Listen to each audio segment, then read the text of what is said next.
보험 영업사원이던 한 여성이 외출해서 일을 보다가 밤새도록 집에 돌아오지 않고 실종되었습니다.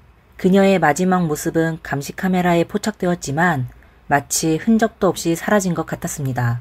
그녀가 열심히 헌신하며 일해온 그 일이 결국 그녀를 지옥과 같은 곳으로 이끌었습니다. 안녕하세요. 미스터리 수사국입니다. 일부 문학작품이나 실제 역사 속에서 식인에 관한 이야기를 들어본 적이 있을 겁니다. 하지만 보통 이러한 이야기는 아주 오래전 심각한 자연재해나 황야에서 길을 잃은 상황과 같은 배경에서 등장하며 인간이 생존을 위해 선택한 극단적인 형태로 나타납니다. 이러한 일들은 허구이든 실제이든 우리와는 매우 멀리 떨어진 이야기처럼 느껴지며 현대에서는 상대적으로 드문 일이 되었습니다. 그러나 실제로는 그렇지 않습니다. 오늘 우리가 이야기할 사건은 타이완 역사상 첫 번째 식인 사건이자 범인의 변태적인 정도가 극에 달한 사건입니다. 이 악성 사건은 당시 타이완 전역을 뒤흔들며 인간의 악랄함에 대한 상상력을 초월한 일이었습니다. 그렇다면 이 사건은 어떻게 시작되었고 전개되었을까요? 함께 21년 전 겨울로 돌아가 보겠습니다. 이 사건이 발생한 장소는 타이완 타이중시였습니다. 타이완 중부에서 타이중시는 지역 중심지로서 약 700만 인구의 대도시권을 형성하고 있으며 타이완의 3대 도시권 중 하나입니다. 타이중에는 여러 학교들이 설립되어 있으며 그중 타이완 최초의 사립대학교인 동해대학교가 있습니다. 동해대학교는 1955년에 설립되어 타이중시 시퉁구 다두산 자락에 캠퍼스가 위치해 있으며 교지 면적이 수백 헥타르에 달하는 타이완 사립대학 중 가장 넓은 캠퍼스를 자랑합니다. 바로 이 동해대학교 근처에서 타이완 전역을 충격에 빠뜨린 악성 사건이 발생했습니다. 2003년 12월 10일 타이완성 타이중시 롱진구의 경찰서에 시쿤즈라는 젊은 청년이 급히 찾아와 신고를 했습니다. 그의 누나가 실종되었다고 했으며 경찰에게 사건의 전후 사정을 설명했습니다. 그의 누나 시진츠는 27살로 동해대학교를 졸업한 후 줄곧 국태인수보험에서 영업사원으로 일하고 있었습니다. 3일 전, 즉 12월 7일 밤에 시쿤주는 누나와 전화통화를 했는데 당시 누나는 그에게 곧 동해대학교 근처에서 고객을 만나러 갈 것이라고 말했습니다. 그때는 이미 밤 8시가 넘어 있었기 때문에 시쿤주는 누나가 늦은 시간에 혼자 나가는 것이 걱정되어 함께 가겠다고 했지만 누나는 이를 거절했습니다. 누나 시진츠는 그에게 전혀 걱정할 필요가 없다고 하며 만날 사람은 자신이 오랫동안 알고 지내온 오랜 고객으로 국술관 옆에 있는 오토바이 가게 주인인 천진허, 아허라고 설명했습니다. 그 사람은 그녀에게 고객을 소개해 줄 것인데 누나는 그 계약을 성사시키면 이번 달 실적을 걱정하지 않아도 된다고 매우 기뻐했고 이 계약을 성사시키면 동생에게 맛있는 저녁을 사주겠다고 했습니다. 누나가 그렇게 말했지만 시쿤주는 여전히 걱정이 되어 오토바이를 타고 누나와 함께 갔습니다. 아허의 가게에 도착한 후 그는 누나가 업무를 마칠 때까지 밖에서 기다렸다가 집까지 바래다 줄 생각이었지만 누나는 그에게 먼저 집에 가서 쉬라고 했습니다. 동생은 할 수 없이 먼저 떠났지만 떠나기 전 누나에게 일찍 집에 돌아오라고 당부했습니다. 그날 밤 진치의 부모님은 딸이 동생 쿤주의 집에 머물고 있다고 생각해 따로 전화로 확인하지 않았습니다. 반면 동생도 누나가 일이 끝난 후 부모님 댁으로 돌아갔을 거라 생각해 더 이상 묻지 않았습니다. 그러나 다다음 날인 12월 9일 아침, 쿤즈는 갑자기 한 통의 전화를 받았습니다. 누나가 일하고 있는 국태보험회사의 상사로부터 걸려온 전화였습니다. 상사는 네 누나가 이틀 동안 출근하지 않았는데 무슨 일이 생긴 건가? 라고 물었고 이 말을 듣자마자 쿤즈의 마음은 순식간에 얼어붙었습니다. 쿤즈는 경찰에게 누나 진츠가 오랜 기간 교제해온 남자친구가 있지만 두 사람은 동거하지 않고 여전히 부모님과 함께 살고 있다고 말했습니다. 주변 사람들의 눈에 진츠는 키가 크고 미인은 아니지만 아주 청순한 외모를 가진 사람이었습니다. 그녀는 착하고 성실한 밝은 성격을 지니고 있었으며 주변 친구들도 매우 단순하고 복잡한 이성 관계가 전혀 없었습니다. 하지만 동생 쿤즈는 누나에게 항상 구애하는 이들이 많다는 것을 알고 있었기에 평소에 누나를 보호하는 역할을 맡고 있었습니다. 누나가 이틀 동안 출근하지 않았다는 소식을 들은 쿤즈는 곧바로 손에 있던 일을 내려놓고 가장 먼저 누나가 갔던 그 오토바이 가게를 찾았습니다.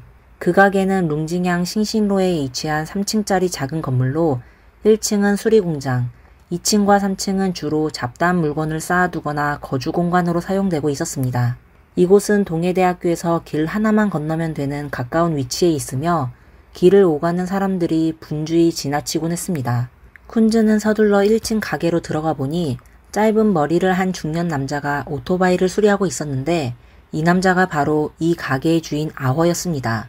쿤즈가 누나의 행방을 묻자 아허는 7일 밤에 분명히 진치와 만나기로 했지만 급한 일이 생겨 두 사람은 잠깐 몇 마디만 나누고 진치를 돌려보냈으며 다음에 다시 만나기로 했다고 대답했습니다. 쿤즈는 이 대답에 만족하지 않았는지 오토바이 가게의 이곳저곳을 모두 살펴보겠다고 고집부렸습니다. 그가 안으로 들어가려 하자 아허가 그를 막아섰습니다. 그는 입에서 욕설을 퍼부으며 쿤즈를 밀어냈고 가게의 셔터문을 내리며 쿤즈를 내쫓았습니다. 쿤즈는 경찰에게 자신이 느끼기에 뭔가 잘못되었다고 말했습니다. 누나를 잘 아는 그는 누나가 집에 돌아오지 않는 경우가 전혀 없었으며 말도 없이 사라질 리가 없다고 확신했습니다. 그는 오토바이 가게 주인 아허가 누나에게 불순한 의도를 품고 해를 끼쳤을 것이라고 생각했습니다. 그래서 다음날 아침 시 가족은 다시 아허의 수리가게로 찾아가 집안을 살펴보게 해달라고 요구했습니다. 뜻밖에도 아허는 이전의 거칠고 난폭한 태도와는 달리 매우 친절하게 시 가족을 맞이하며 집안을 보여주었습니다.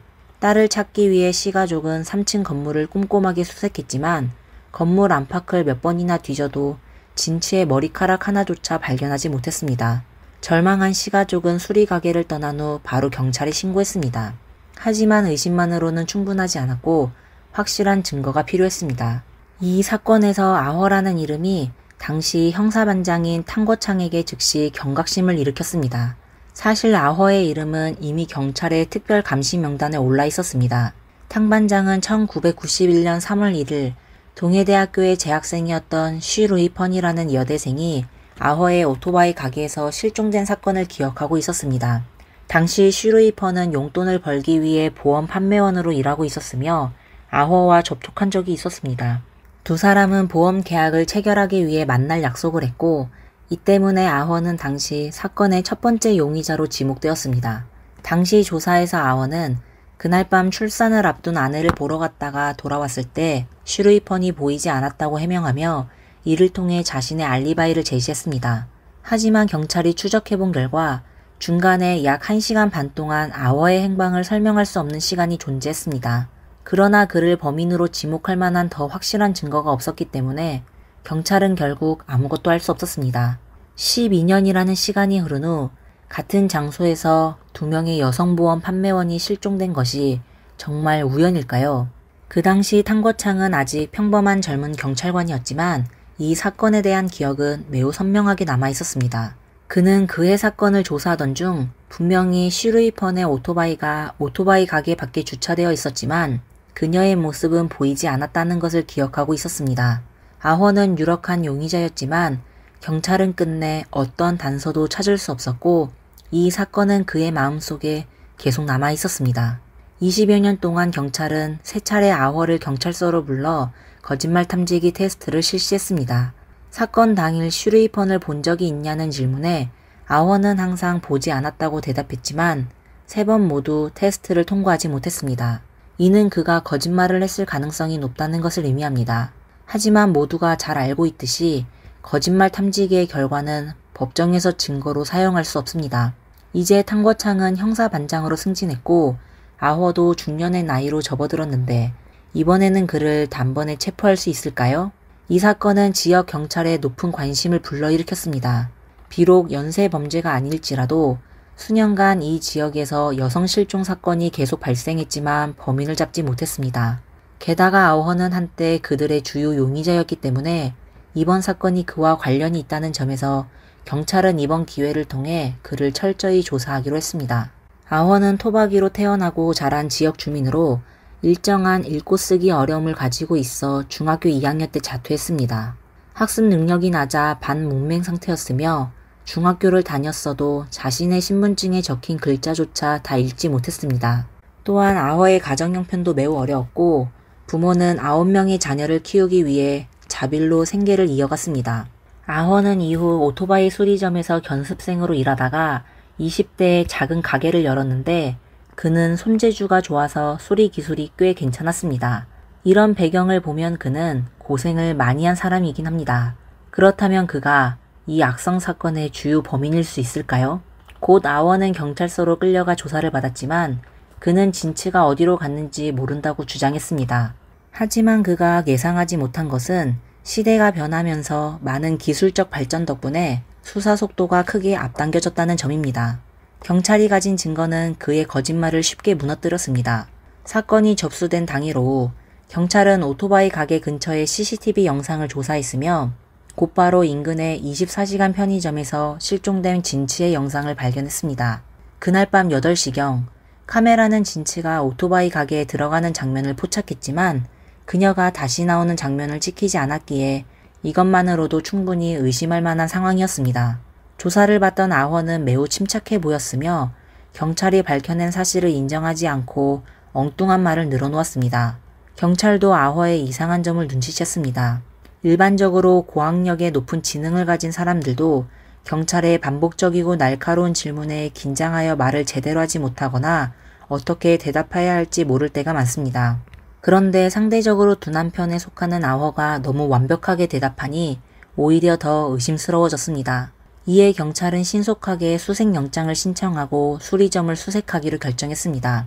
아직 확실한 증거를 찾지 못했기 때문에 아원은 일시적으로 풀려났는데 경찰서를 떠난 후 곧바로 행방이 묘연해졌습니다. 경찰은 수색영장과 함께 경찰견을 데리고 아허의 오토바이 수리점 건물로 갔습니다. 당시 셔터문이 굳게 닫혀 있었고 아무리 문을 두드려도 응답이 없어서 경찰은 아허가 이미 도망쳤을 가능성이 크다고 분석했습니다. 그러나 지금 가장 시급한 것은 이 건물 안에 어떤 유의미한 단서가 있는지 확인하는 것이었습니다. 경찰은 아허의 아내에게서 오토바이 수리점의 예비 열쇠를 입수했습니다. 문을 열고 들어가자마자 1층 가게가 보였고 그 안에는 아직 수리되지 않은 오토바이 한 대가 놓여져 있었습니다. 바닥은 온통 어지럽혀져 있어서 무엇이 유용한 것인지 무엇이 쓰레기인지 구분하기 어려웠습니다. 이어서 경찰은 2층의 거실로 올라갔는데 그곳은 오랫동안 청소되지 않은 듯한 느낌을 주었고 여기저기 기름때가 묻어 있었습니다. 그런데 욕실의 욕조만은 유난히 반짝거리고 깨끗했으며 최근에 닦은 듯한 흔적이 뚜렷했습니다. 경찰이 아직 분석을 마치기도 전에 옆에 있던 경찰견이 갑자기 크게 짖기 시작하며 경찰관을 3층으로 이끌었습니다. 모두가 그 뒤를 따랐고 경찰견은 스테인레스 재질의 원통형 물탱크 앞에서 멈추더니 점점 더 크게 짖었습니다. 긴장된 분위기가 순식간에 감돌았고 동시에 물탱크에서 코를 찌르는 악취가 풍겨져 나왔습니다. 타이완에서는 이러한 가정용 물탱크가 흔히 사용되며 주로 물을 저장하는 용도로 사용됩니다. 그러나 이 물탱크 외부에는 두꺼운 때가 끼어 있어 오랫동안 사용되지 않은 듯 보였습니다. 이 안에는 과연 무엇이 들어있는 걸까요? 경찰이 물탱크의 뚜껑을 열자마자 모든 사람들이 본능적으로 코를 막았습니다. 썩은 냄새가 진동을 했고 물탱크 바닥에서 그 냄새의 근원을 찾게 된 경찰은 아주 무거운 검은색 비닐봉지 2개를 꺼냈습니다. 봉투를 열자 그곳에 있던 모든 사람들이 경악했습니다. 그 안에는 잘려나간 머리와 사지, 그리고 잘게 썬 살점, 살이 발라진 백골, 그리고 정체를 알 수 없는 내장으로 보이는 것들이 들어있었습니다. 경찰은 현장을 즉시 봉쇄하고 계속해서 이 건물을 수색했습니다. 곧이어 그들은 쓰레기통에서 파손된 노키아 휴대전화를 발견했고 이어서 2층 욕실에서 루미놀 시약을 뿌렸습니다. 곧 2층 욕실의 욕조 주변 벽과 바닥에서 여기저기 파란색 형광 반응이 나타났습니다. 이 반응은 약 30초 정도만 지속되기 때문에 수사관들은 신속히 사진을 찍어 기록했습니다. 이를 통해 이곳이 사건의 첫 번째 범행 장소임을 확인할 수 있었습니다. 진치의 동생과 부모는 소식을 듣고 가장 먼저 현장에 달려왔으며 그들은 경찰의 만류에도 불구하고 발견된 유해 앞으로 다가갔습니다. 이미 심하게 부패했지만 진치의 아버지는 머리만 보고도 단번에 자신의 딸임을 알아보고는 울부짖으며 쓰러지고 말았습니다. 이때 또 다른 것을 발견했는데 아허의 방 구석에서 몸을 둥글게 말고 있는 굵은 무늬의 뱀이 있었고 이를 본 사람들은 모두 경악했습니다. 이어서 경찰은 대량의 성인물과 몇 가지 성적 도구들을 발견했는데 이를 통해 아허의 특이한 성적 취향을 엿볼 수 있었습니다. 이에 모든 혐의가 아워에게로 집중되었지만 그는 이미 흔적도 없이 사라졌습니다. 도대체 그는 어디로 간 것일까요? 아워의 아내에 따르면 당시 아워는 39살이었으며 부부 사이에는 3명의 아들이 있었습니다. 처음에는 그들의 생활이 그럭저럭 괜찮았고 아워의 수리 기술도 이웃들에게 인정받아 이 오토바이 수리점을 열게 되었습니다. 하지만 그녀가 아워를 떠나기로 결심한 주된 이유는 그의 특이한 성적 취향을 더 이상 참을 수 없었기 때문이었습니다. 겉으로는 내성적이고 성실한 성격의 아워였지만 그의 이면에는 아무도 알지 못하는 또 다른 모습이 있었습니다. 아워는 때때로 집에 돌아가고 싶지 않아 했으며 어릴 때 집에서 자주 매를 맞은 탓에 혼자서 황량한 들판으로 나가 작은 동물들을 잡아 학대하곤 했습니다. 결혼 후에도 집에서 뱀을 키우기 시작해 아이들뿐만 아니라 가족들도 무서워했으며 이웃들조차 방문하기를 꺼려했습니다. 이웃들의 눈에 비친 아워는 매우 이상한 사람이었습니다. 특히 여러 이웃들이 경찰에게 아워가 자주 집 앞을 지나가는 여자아이들을 음흉한 눈빛으로 지켜봤다고 증언했습니다. 경찰은 아워가 멀리 도망치지 않았을 것이라고 판단해 추적을 강화했고 얼마 지나지 않아 아워의 고향 시골에서 그를 체포했습니다. 당시 아워는 날카로운 칼을 소지하고 있었지만 경찰을 보고도 전혀 당황하지 않는 모습을 보였습니다. 그는 모든 혐의를 전면 부인하며 오히려 범인이 너무나 잔인하니 반드시 잡아야 한다고 주장했습니다. 경찰은 오토바이 수리점에서 발견된 신체 조각과 혈흔만으로는 아워를 바로 기소할 수 없다는 것을 알고 있었습니다. 인적 증언과 직접적인 물증이 아직 확보되지 않았기 때문입니다. 범행 도구를 찾기 위해 경찰은 수리점 앞 도로의 지하 수관까지 파헤쳤지만 여전히 아무런 성과가 없었습니다.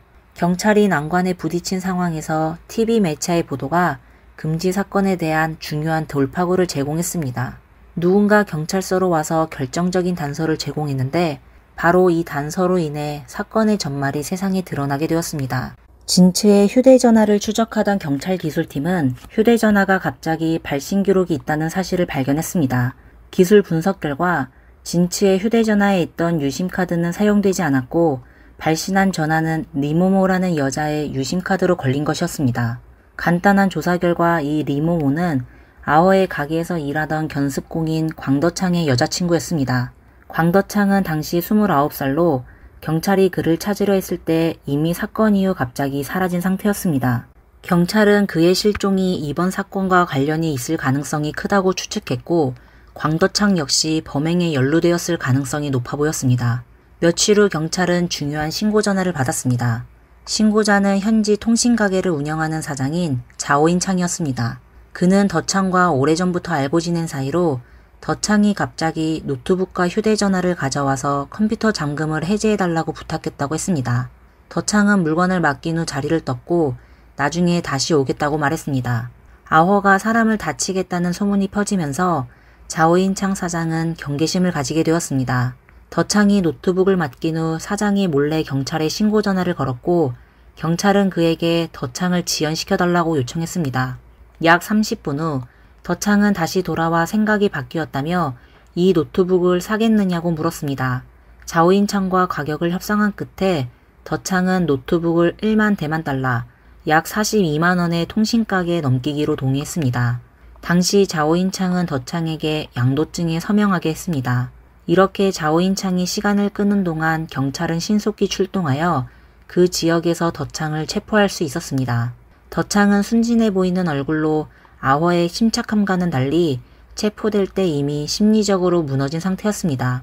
경찰서로 이송된 뒤 이미 확보된 증거들 앞에서 덧창은 범행을 자백했고 구금 중이던 아워도 결국 범행을 인정할 수밖에 없었습니다.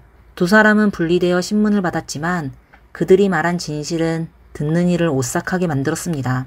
덧창은 나이는 어렸지만 몇 년 학교에 다니다가 중퇴한 후 사회에 나와 생활을 했습니다. 그는 여색과 도박에 빠져 많은 빚을 지게 되었고 아호와 알게 된 후 오토바이 수리점에서 견습생으로 받아들여졌습니다. 오토바이를 수리하러 오는 사람들은 종종 오토바이 보험을 구매해야 했기 때문에 아호는 보험회사와 자주 연락을 주고받았고 그렇게 해서 진츠와도 알게 되었습니다. 그렇다면 그들이 어떤 원한 관계를 맺어 아호가 진츠를 해치려는 마음을 먹게 된 것일까요?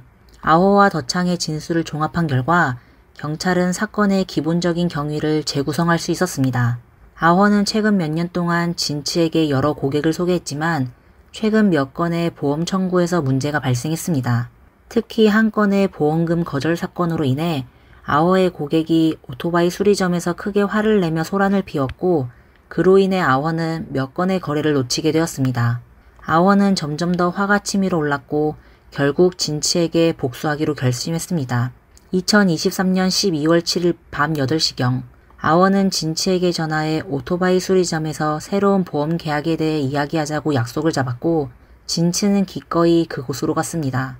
저녁 9시쯤 수리점에 도착한 후 아허는 덧창을 진치에게 소개했습니다. 당시 가게 안에는 음악이 흐르고 있었고 진치와 덧창은 테이블에 앉아 보험 업무를 이야기하며 분위기도 나쁘지 않았습니다. 하지만 그 순간 아허는 갑자기 가게 입구로 가서 셔터문을 내리고 음악 소리를 최대한 크게 틀었습니다. 이 행동은 곧바로 진치의 경계심을 자아냈지만 진치는 너무나 연약했기에 두 남자가 그녀에게 가한 폭력을 저지할 수 없었습니다. 진치가 셔터문을 왜 닫았냐고 물어보려는 그 순간 아허는 몽둥이를 휘둘러 진치의 허리를 세게 내리쳤습니다. 이어서 덧창은 준비해둔 검은색 고무장갑을 끼고 굵은 삼끈을 들어 진치의 목에 걸었습니다. 약 2분 정도 지속되자 진치는 힘을 잃고 손발이 축 늘어졌습니다. 아허와 덧창은 진치가 의식을 잃은 것을 확인한 후 그녀를 2층 욕실로 끌고 갔고 두 사람은 짐승처럼 차례로 그녀에게 끔찍하고 말할 수 없는 잔인한 행위를 저질렀습니다. 사건이 끝난 후 아허는 눈앞에 있는 진치의 시신을 보며 그녀의 시신을 어떻게 처리할지 고민했습니다. 오토바이 수리점이 동해대학교와 가깝고 사람들의 왕래가 매우 많으며 주변 이웃들도 모두 아는 사람들이었기 때문에 시신을 밖으로 운반하면 곧바로 발각될 것이라고 생각했습니다. 그래서 그들은 증거를 완전히 없애기로 결정했습니다. 먼저 진치가 성폭행당한 흔적을 없애기 위해 많은 물로 하체를 씻어내고 이후 신체를 분리하기 시작했습니다. 1시간여가 지나자 두 사람은 땀투성이가 되었고 아허는 먹을 것을 좀 먹자고 제안했습니다. 그러자 덧창은 주방으로 가서 음식을 준비했습니다. 그런데 그는 방금 전 잘라낸 인체 조직 몇 조각을 기름에 튀겨 아허에게 내왔습니다. 아허는 아무렇지도 않은 듯 그것을 먹었고 마지막으로 그들은 일부 인체 조직을 2개의 검은색 비닐봉지에 넣어 단단히 묶은 후 3층 물탱크에 던져 넣었습니다. 나머지 부분은 진치가 입고 있던 옷과 도구들을 함께 큰 비닐봉지에 넣어 오토바이 수리점 뒤편의 화장실에 버렸습니다. 아허와 덧창은 경찰에 각각 2가지 버전의 진술을 제공했는데 대부분의 내용은 일치했습니다. 그러나 한 가지 중요한 차이점이 있었으니 두 사람 모두 서로에게 책임을 떠넘기려 했다는 것입니다. 각자의 입장에서 자신은 단지 도움이었을 뿐이고 상대방이 주모자라고 주장했습니다. 덧창은 자신이 단지 성적인 욕망을 참지 못했고 아허는 진치의 현금과 노트북을 그에게 주어 팔라고 했습니다. 그래서 그는 아허가 방에서 혼자 시신을 분해한 일은 전혀 몰랐다고 주장했습니다. 아허의 주장에 따르면 덧창이 돈이 부족해서 이 납치와 살해를 계획했으며 자신은 단지 옆에서 도왔을 뿐이라고 말했습니다. 시신을 훼손하는 것도 자신의 아이디어가 아니었고 당시 먹었던 고기가 진치의 것이라는 사실도 몰랐으며 나중에야 깨달았다고 주장했습니다. 그렇다면 도대체 누가 거짓말을 하고 있는 걸까요? 후속 조사에서 경찰은 먼저 화장실에 오물을 수거해 그 안에서 피해자인 진치의 장기와 뼈를 발견했습니다. 또한 진술에서 언급된 진치의 옷, 신분증, 보험 증서도 함께 발견되었습니다. 경찰은 오토바이 수리점 근처에서 덧창이 버린 줄을 찾아냈으며 그 줄에서 진치의 DNA를 성공적으로 채취했습니다.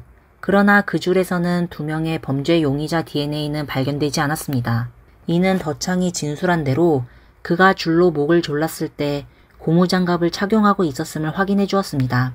누가 주모자였고 누가 시신을 분해했는지에 대한 의견 차이도 경찰은 곧 확실한 증거를 통해 입증할 수 있었습니다. 법의학자는 시신 검사를 통해 진치의 사망 시각이 12월 7일 밤 10시경으로 추정된다고 발표했습니다. 단시간 내에 한 사람이 독립적으로 시신을 완전히 분해하는 것은 사실상 불가능한 일입니다. 따라서 경찰은 두 사람이 공모하여 범죄를 저질렀다는 결론을 내렸습니다. 아허와 덧창에 대한 신문 과정에서 그들은 진술을 계속해서 바꾸었고 때로는 사람을 해쳤다고 말하다가도 다시 강하게 부인하곤 했습니다. 신문 중 덧창은 심각한 정신문제를 겪고 있다는 판정을 받아 정신과 치료를 받아야 했습니다. 인육을 먹었다는 주장에 대해서도 아허는 입장을 번복했습니다. 특히 판결이 가까워질수록 그는 법정에서 인육을 먹은 적이 없다고 강하게 주장했습니다. 하지만 많은 언론은 이미 그를 식인마로 묘사하고 사건을 보도했는데 그러다가 이후에 열린 재판 중 아허가 했던 한마디가 모든 사람을 소름 끼치게 만들었습니다. 고기 맛은 채식이든 육식이든 별 차이가 없다. 이는 경찰로 하여금 12년 전 실종된 여대생 슈르이펀을 떠올리게 했습니다. 슈르이펀은 채식주의자였는데 그녀 역시 같은 운명을 맞이한 것일까요? 그러나 정말 안타깝게도 경찰은 슈르이펀 사건과 아워를 연결할 수 있는 어떠한 증거도 찾을 수 없었습니다.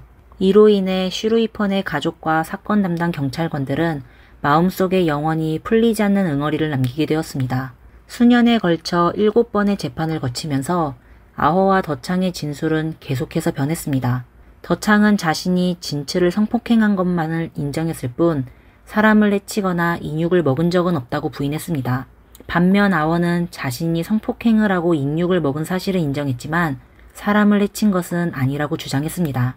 2004년 1심에서 검찰은 아워에게는 사형을, 덧창에게는 징역 20년을 구형했는데 최종 선고에서 두 사람 모두 사형을 선고받았습니다.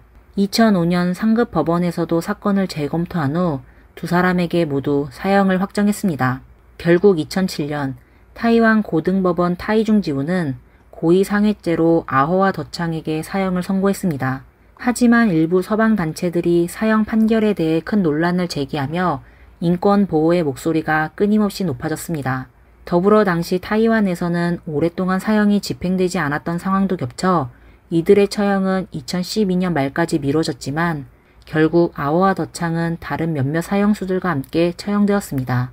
2012년 12월 21일 이 사형 집행에서 덧창은 즉시 사망했으며 아허는 장기 기증을 위해 법의관이 수행 마취를 한 후 법무부 경찰에 의해 사형이 집행되었습니다. 아허는 사망 후 즉시 지역 병원으로 이송되어 장기 적출이 이루어졌습니다. 그러나 의학단체, 의학윤리 및 인권단체들은 사형수의 장기 기증을 학대와 고문으로 간주했기 때문에 법무부는 논란을 피하기 위해 사형수의 자발적 장기 기증 여부와 상관없이 더 이상 장기 기증을 조사하지 않았습니다. 설령 사형수가 사전에 자발적으로 장기를 기증했다고 밝히더라도 법무부는 이를 원칙적으로 실행하지 않았습니다. 따라서 아워는 타이완에서 마지막으로 장기 기증을 완료한 사형수가 되었습니다. 이 타이완 전역을 충격에 빠뜨린 식인 사건에서 아워는 4개월 넘게 구금된 동안 줄곧 이례적으로 침착한 모습을 보였고 처음부터 끝까지 죄책감을 전혀 느끼지 않았습니다. 이에 전문가들은 그를 반사회적 인격 장애로 진단했습니다. 이 이야기는 미국의 고전 공포영화 양들의 침묵에 등장하는 변태 식인마 한니발을 떠올리게 합니다. 이 영화는 많은 사람들에게 범죄 심리에 대한 관심을 불러일으켰습니다. 현실에서는 식인마 아워는 어린 시절 부모의 폭력적인 교육 아래 자라났으며 그가 선택한 대응 방식은 혼자 숨어서 작은 동물들을 학대하는 것이었습니다. 그가 성인이 된 후의 냉혹함과 잔인함, 심지어 변태적인 성향은 어린 시절의 상처에서 비롯된 것이라고 볼 수 있습니다. 어린 시절의 정신적 트라우마는 한 사람의 인생 전체에 영향을 미칠 수 있으며 그 결과로는 그는 자신을 해치기도 하고 사회에 해를 끼치기도 합니다. 어떤 사람들은 이런 인물들이 무척 혐오스러운 동시에 불쌍하다고 말하지만 더 불쌍한 것은 언제나 그들의 덫에 걸린 무고한 사람들입니다. 오늘 사건은 여기까지입니다. 여러분은 이번 사건에 대해 어떻게 생각하시나요? 진츠가 종사했던 보험 영업직과 같은 유사한 직업을 가진 사람들이 어떻게 위험을 방지할 수 있을까요? 여러분의 의견을 댓글로 공유해주세요. 저희 채널을 구독하시면 매주 새로운 콘텐츠를 놓치지 않을 수 있습니다. 또한 좋아요와 공유도 부탁드립니다. 그럼 다음 영상에서 뵙겠습니다. 안녕히 계세요. 미녀 요가 강사가 실종되었습니다. 화장실에는 검정 레이스 팬티 한 장이 남겨져 있었고 그 위치는 상상할 수 없을 정도로 기묘했습니다. 그녀는 2명의 유부남과 밀접한 관계를 유지하고 있었으며 복잡한 사회적 인간관계도 얽혀 있었습니다. 대체 누가 이 섹시한 요가 강사의 목숨을 앗아갔을까요? 안녕하세요. 여기는 미스터리 수사국입니다. 여성들에게 요가를 꾸준히 하는 것은 여러 가지 이점이 있습니다. 단순히 다이어트와 면역력 강화, 저항력 증진 기능뿐만 아니라 자신감을 키우고 스트레스를 줄이며 기억력을 향상시키는 데도 효과적입니다. 그래서 많은 여성들이 요가를 사랑하게 되었습니다. 오늘 저희가 다룰 사건은 12년 전에 발생한 일입니다. 지역에서 꽤 유명하고 섹시하며 아름다웠던 요가 강사가 갑자기 행방불명되면서 시작된 이야기입니다.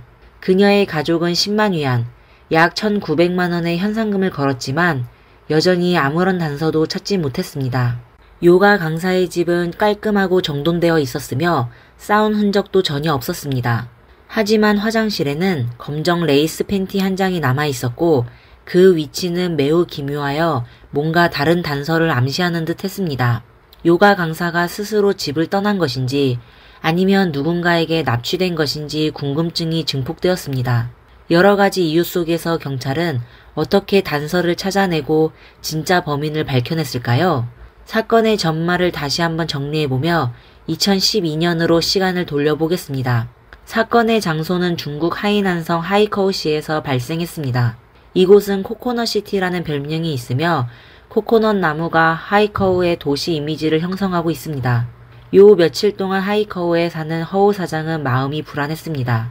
아름다운 여자친구이자 요가 강사인 류 메이란이 2012년 11월 19일부터 갑자기 행방불명되었기 때문입니다.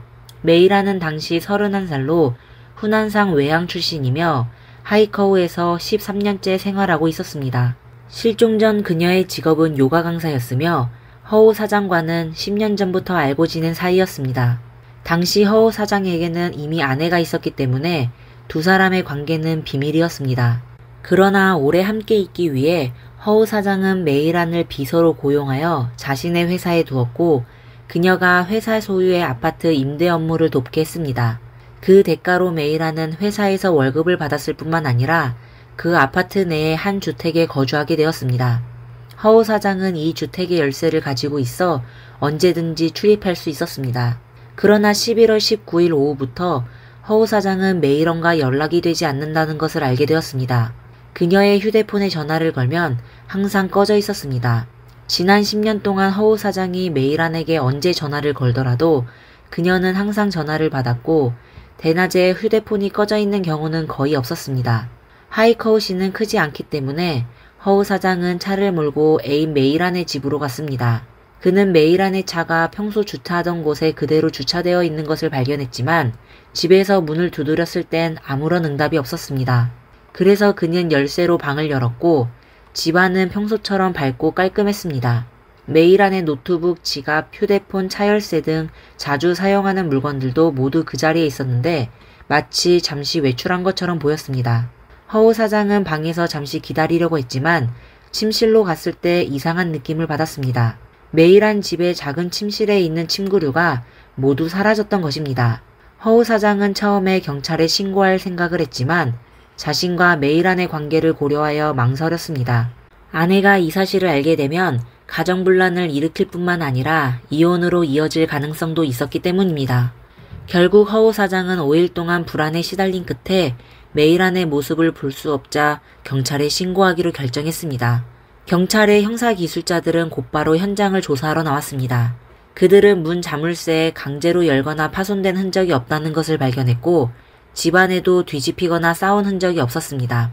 하지만 메이란은 자연스럽게 떠난 것처럼 보이지는 않았습니다. 당시 무슨 이유로 메이란이 그렇게 급히 떠났는지 지갑, 신분증, 신용카드 같은 중요한 물건들을 챙기지도 못할 정도로 급한 일이 무엇인지 의문이 들었습니다. 경찰은 이것이 의도적으로 꾸며진 현장일 가능성이 높다고 생각했습니다. 메이란은 불가항력적인 상황에서 비자발적으로 집을 떠났을 가능성이 컸습니다. 이 평온하고 깔끔해 보이는 현장 뒤에 어떤 비밀이 숨겨져 있을까요? 시간은 어느새 11월 30일이 되었습니다. 메이란의 남동생 류자추가 후난성 고향에서 달려와 경찰과 만났습니다.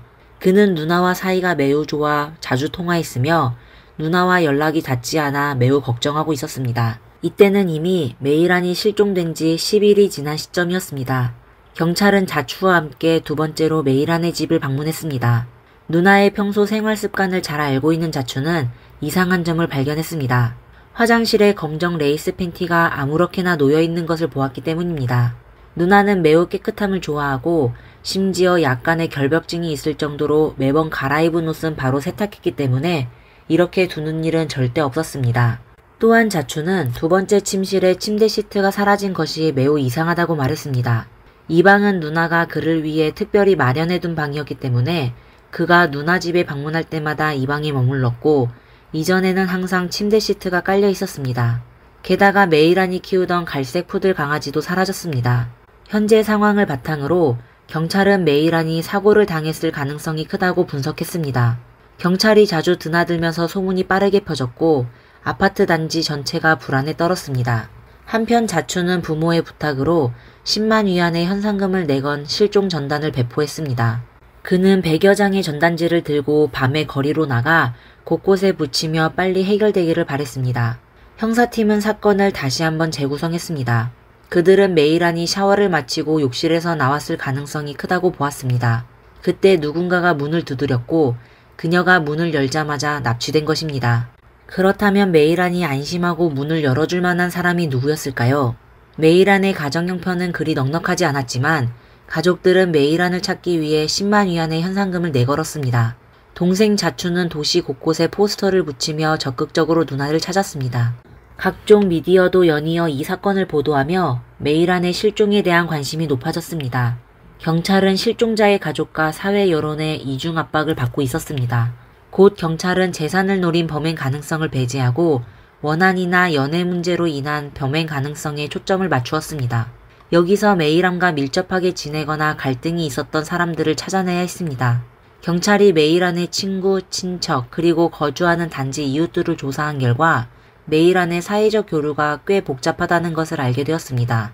조사를 진행하던 중 그녀가 여러 남성과 친밀하게 지내며 자주 왕래했다는 사실이 드러났습니다. 그중 가장 의심스러운 인물은 바로 신고자 허우 씨, 일명 허우 사장이었습니다. 허우 사장은 하이난 출신으로 당시 45살이었습니다. 하이커우에서 그는 몇 가지 다른 사업을 운영하는 성공한 사업가로 메이란과는 10년 동안 친밀한 관계를 유지해왔습니다. 허우 사장은 일부 사업을 메이란이 도와주도록 했으며 거주할 집도 제공했습니다. 감정과 금전적인 문제로 인해 범행 동기가 생겼을 가능성이 있을까요? 한편 경찰은 단지의 경비원을 불러 사건 전후에 메이란의 집을 자주 드나들던 사람을 본 적이 있는지 물었습니다. 경비원은 잠시 생각하더니 피부가 비교적 하얗고 약간 뚱뚱한 남자를 본 적이 있다고 대답했습니다. 경찰은 곧 메이란의 동생 자추로부터 2달 전 메이란이 약 1년간 교제하던 남자친구 펑이롱과 헤어졌다는 사실을 알게 되었습니다. 펑이롱의 외모는 경비원이 말한 특징과 비슷했습니다. 경찰은 즉시 펑이롱을 찾아가 상황을 파악했습니다. 펑이롱은 매우 협조적이었고 메이란의 실종에 대해 큰 충격과 걱정을 나타냈습니다. 그 외에도 그는 메이란과의 이별에 대한 상실감을 드러냈습니다. 펑이롱은 올해 24살로 후베이성 우한 출신의 퇴역 군인입니다. 제대 후 공사 관련 일을 하고 있었는데 그는 19일에 메이란의 집에 갔다는 사실을 인정했습니다. 메이란이 전화를 걸어 함께 키우던 개가 아파서 병원에 가야 한다고 연락했기 때문입니다. 메이란은 일이 바빠서 갈 수 없었기 때문에 위롱을 불렀습니다. 그는 당시 친구이자 전우인 셔니션과 함께 갔다고 말했습니다. 하지만 아파트 CCTV가 고장나서 위롱의 도착 및 출발 시간을 정확히 확인할 수 없었습니다. 이후 경찰이 애견병원을 찾아가 확인한 결과 19일 오후 위롱이 개를 데리고 병원에 온 기록이 있었습니다. 또 그는 그날 오후 애견병원을 나온 후 차를 몰고 사업차 원창시로 갔고 그때 전우인 이성도 함께 있었다고 말했습니다. 원창 쪽 담당자도 그의 알리바이를 증명할 수 있다고 했습니다.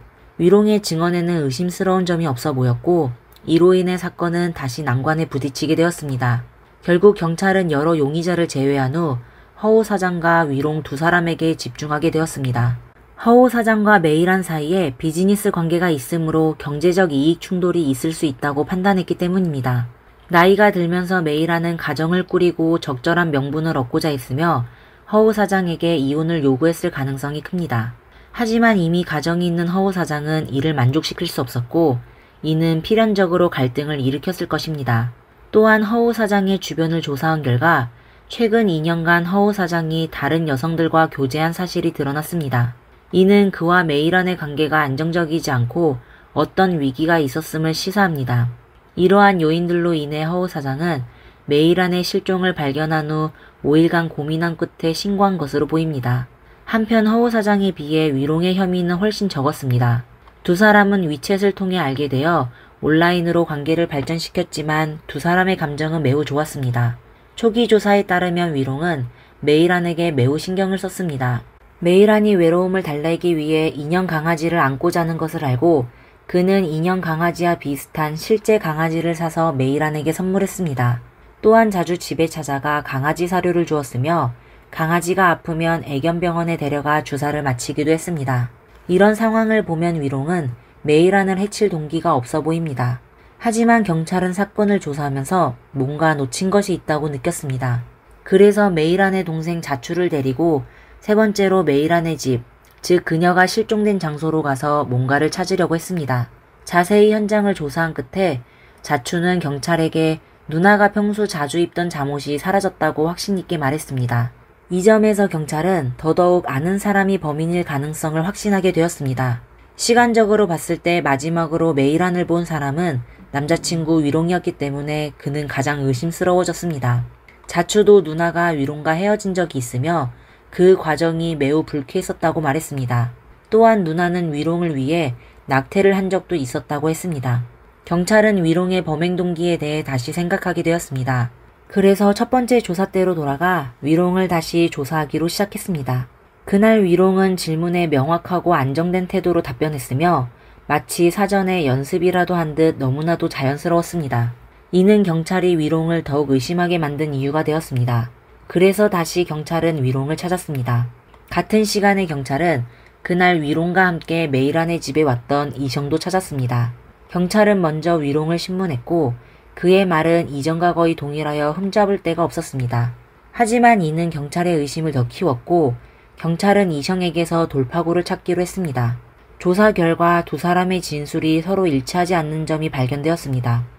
위롱은 이전에 자신이 이성과 함께 메이란의 아파트에 갔다고 말했습니다. 그러나 이성은 자신이 메이란의 아파트에 간 적이 없으며 19일 점심에 위롱이 그를 찾아온 후 두 사람이 원창시로 회의를 하러 갔다고 말했습니다. 경찰은 즉시 이성이 살고 있는 아파트의 CCTV 영상을 확인했고 두 사람이 아파트와 단지 출입문을 드나드는 영상을 발견했습니다. 하지만 가장 이상한 점은 엘리베이터 CCTV에 두 사람의 모습이 없었다는 것입니다. 경찰은 2시간 넘게 영상을 계속 확인했고 마침내 계단 통로의 한 구석에서 위롱과 이성을 발견했습니다.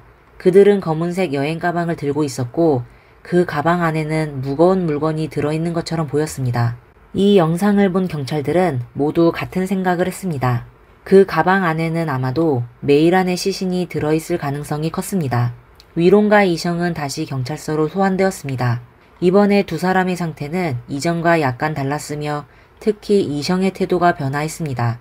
위롱은 마지막 저항을 시도하고 있었지만 경찰은 이성에게 위롱이 이미 모든 것을 자백했다고 알리는 작은 계략을 사용했습니다. 이성은 결국 모든 사실을 인정했습니다. 그는 경찰에게 메이란을 해친 것은 위롱 혼자였으며 자신은 단지 위롱을 도와 시신을 운반하고 유기했을 뿐이라고 말했습니다. 그의 증언을 바탕으로 경찰은 사건 당일의 진실을 재구성했습니다. 2012년 11월 18일 밤 사건이 발생하기 하루 전 위롱은 이성을 찾아갔습니다. 그날 위롱은 매우 심각한 표정으로 담배를 계속 피웠고 오랜 침묵 끝에 위롱은 이성에게 형 부탁할 일이 있어 라고 말했습니다. 예전엔 전우이자 현재는 회사 선임이던 이성은 당연히 도와주겠다고 했습니다. 하지만 위롱의 다음 말은 이성을 경악하게 만들었습니다. 위롱은 내일 나랑 같이 가서 사람을 해치자. 이성의 담력을 키울 기회야 라고 말했습니다. 처음에 이성은 위롱이 농담하는 줄 알았지만 위롱의 진지한 표정을 보고 그가 진심인 걸 알게 되었습니다. 이성의 첫 반응은 당연히 하지 않겠다는 것이었고 위롱에게 어리석은 짓을 하지 말라고 설득하려 했습니다. 하지만 이성은 위롱을 설득하는 데 실패했을 뿐만 아니라 위롱의 암묵적인 협박 때문에 어쩔 수 없이 그 계획에 가담하게 되었습니다. 11월 19일 오전 이성은 위롱을 따라 메이란이 사는 아파트 단지에 도착했습니다. 위롱은 혼자 위층으로 올라갔고 이성은 아래에서 기다리다가 약 40분 후 이성은 위롱의 전화를 받고 위층으로 올라갔습니다. 그는 준비한 검정색 28인치 여행 가방을 들고 문을 열었습니다. 이성은 조심스럽게 안으로 들어갔고 집안은 너무 조용해서 불안해졌습니다. 곧 그는 메이란이 소파 옆 바닥에 누워있는 것을 발견했는데 그녀는 기절한 것처럼 보였습니다. 위롱의 지시에 따라 두 사람은 메이란의 입을 테이프로 막고 손발을 끈으로 묶은 뒤 침대 시트로 몸을 감쌌습니다. 그리고 메이란을 힘껏 여행 가방 안에 넣었습니다. 이성은 심장이 빠르게 뛰고 땀이 많이 났으며 모든 것이 비현실적으로 느껴졌습니다. 하지만 그는 이미 공범이 되어 되돌아갈 수 없었습니다. 일이 들통나지 않도록 하기 위해 위롱은 여행 가방을 이성의 집으로 옮기자고 제안했습니다. 퇴역 군인인 위롱은 어느 정도 역추적을 피할 수 있는 능력을 가지고 있었습니다. 그는 이미 CCTV 문제를 고려하여 이성의 집 지하주차장에 차를 세운 후 엘리베이터 대신 계단을 이용해 50km에 가까운 가방을 힘겹게 끌고 갔습니다. 그러나 그들은 경찰이 계단에서 발견한 중요한 CCTV 영상을 놓친 것입니다. 다음날 위롱과 이성은 차를 몰고 500km 떨어진 우주산으로 갔습니다. 그들은 관광지를 피해 외딴 숲속을 찾아 메이란을 묻을 구덩이를 팠습니다. 이성이 제공한 명확한 증거를 마주한 위롱은 결국 죄를 인정할 수밖에 없었습니다. 위롱과 이성의 안내에 따라 경찰은 차를 몰고 우주산으로 가서 시신유기 장소를 바로 찾아냈고 피해자 메이란의 신원을 확인했습니다. 그러면 위롱이 메이란을 고의로 해친 이유는 무엇일까요? 교제 기간 동안 어떤 일이 있었기에 위롱이 메이란에 대한 사랑이 증오로 바뀌고 결국 그녀를 절망적인 상황에 몰아넣게 되었을까요? 이 이야기는 두 사람이 처음 만났을 때로 거슬러 올라가야 합니다. 메이란은 하이난에서 대학을 다녔고 금융학을 전공했습니다. 졸업 후 하이커우에 남아 처음에는 회계사로 일했지만 자유를 좋아하는 메이란은 회계 일이 단조롭고 재미없으며 큰 장래가 없다고 생각하여 6개월 만에 그만두었습니다. 그 이후로 그녀의 일은 순탄치 않았고 여러 회사를 전전했는데 돈은 많이 벌지 못했지만 사교성이 좋은 그녀는 많은 친구를 사귀었습니다. 허우 사장 같은 부유한 사람들도 그녀가 일하는 동안 알게 된 친구들이었습니다. 메이란과 허우 사장의 관계는 그리 떳떳하지 못했습니다. 나이 차이도 많았고 메이란은 혼자 하이난에서 고군분투하며 생활비를 스스로 해결해야 했습니다. 허우 사장은 돈으로 그녀의 문제를 해결해 주었고 메이란은 처음에는 감사하다가 나중에는 그 감정이 사랑으로 발전했습니다. 하지만 허우 사장은 이미 가정이 있는 사람이었고 돈이 많았습니다. 사교 활동을 하면서 허우 사장은 점점 집에 있는 아내보다 밖에 있는 애인이 더 매력적이라고 느끼게 되었습니다. 마침 그 시기에 대학을 졸업한 지 얼마 되지 않은 메이란을 만나게 되었고 심리적, 생리적으로 큰 만족을 얻었습니다. 그는 메이란에게 수십만 위안짜리 자동차를 선물하기도 했습니다. 외부 사람들 눈에는 메이란이 허우 사장의 회사 직원으로 회사의 부동산 자산을 관리하는 사람으로 보였습니다. 실제로는 메이란은 허우 사장이 후원하는 애인이었습니다. 시간이 이렇게 흘러 두 사람의 불륜 관계는 10년간 지속되었습니다. 메이란은 나이가 들면서 자신이 이 관계에 많은 것을 희생했다고 느꼈고 허우 사장의 아내가 되고 싶어 했습니다. 하지만 허우 사장은 이미 밖에 더 젊은 애인이 있었기 때문에 메이란을 달래며 문제를 회피했습니다. 이런 갈등 속에서 몇 개월이 지났습니다. 메이란은 요가를 접하게 되었고 그것이 그녀의 감정과 몸에 큰 변화를 가져왔습니다. 이 연애관계 때문에 이전의 직장생활로 돌아가고 싶지 않았던 그녀는 직업을 바꾸기로 결심했습니다. 그녀는 요가 강사 자격증을 취득했고 곧 하이커우의 한 피트니스 센터에서 일을 찾았습니다. 이전에 이런 말이 있었습니다. 남자가 첩을 떼어내고 싶으면 그녀를 공부시키라고. MBA 수업에 보내면 시야가 넓어지고 지식 수준이 올라가면서 더 많은 부자들을 만나게 되어 결국 더 부유한 사람과 데이트하게 될 것이라는 것이었습니다. 그럼 남자는 돈 한 푼 쓰지 않고 애인을 보내고 가정을 지킬 수 있었습니다. 허우 사장이 메이란에게 요가를 배우게 한 것도 같은 이유였습니다. 요가를 배운 메이란은 새로운 삶과 새로운 모습을 찾았고 다시 예전의 밝고 활발한 소녀로 돌아갔습니다. 일 외에도 자주 모임에 나갔지만 이미 31살인 그녀는 여전히 사랑을 간절히 원했고 결혼을 서두르고 있었습니다. 위롱의 기억에 따르면 그는 메이란과 2012년 초에 처음 만났습니다. 당시 젊은이들은 모두 위챗을 사용했고 사교적인 메이란도 예외는 아니었습니다. 위챗 어플 기능 중 주변 사람이나 흔들기 같은 기능은 친구를 사귀기 위해 매우 편리했습니다. 어느 날 메이라는 주변 사람들 중 양광남자라는 이름을 가진 사람을 발견했고 그의 프로필에 퇴역 군인이라고 쓰여있는 것을 보고 흥미를 느껴 친구 신청을 보냈습니다. 양광남자는 바로 위롱이었고 그는 메이란의 프로필 사진이 아름다운 여성이어서 기쁘게 친구 신청을 받아들였습니다. 두 사람은 친구가 된 뒤 매일 채팅을 하며 금세 친해졌습니다. 위롱은 여자를 매우 잘 다루는 사람이었습니다. 당시 그들은 아직 친구 사이였지만 위롱은 로맨틱한 공세를 펼쳤습니다. 매일 아침과 저녁 인사, 따뜻한 식사와 날씨 알림 등을 전하며 메이란을 챙겼습니다. 마침 메이란은 이런 애정 공세를 매우 좋아했고 위롱이 세심하고 로맨틱하다고 느꼈습니다. 그래서 얼마 지나지 않아 두 사람은 자연스럽게 오프라인 만남을 약속했습니다. 첫 만남에서 두 사람은 서로에게 첫눈에 반했습니다. 메이란의 외모와 몸매가 뛰어났기에 위롱은 단번에 마음을 빼앗겼습니다. 또한 위롱의 자상하고 예의 바른 태도는 메이란의 마음에 쏙 들었습니다. 메이란은 만남의 대화 중에서 위롱이 그녀보다 7살이나 어리다는 사실을 알게 되었습니다. 그때 그녀는 약간의 아쉬움을 느꼈고 나이 차이 때문에 더 이상 진전이 어려울지도 모른다고 생각했습니다. 옆에 있던 위롱은 눈치가 빨라 금방 그녀의 얼굴에 드러난 표정을 보고 바로 자신은 상관이 없다고 말했습니다. 그리고 아낌없이 메이란에 대한 자신의 애정을 표현했습니다.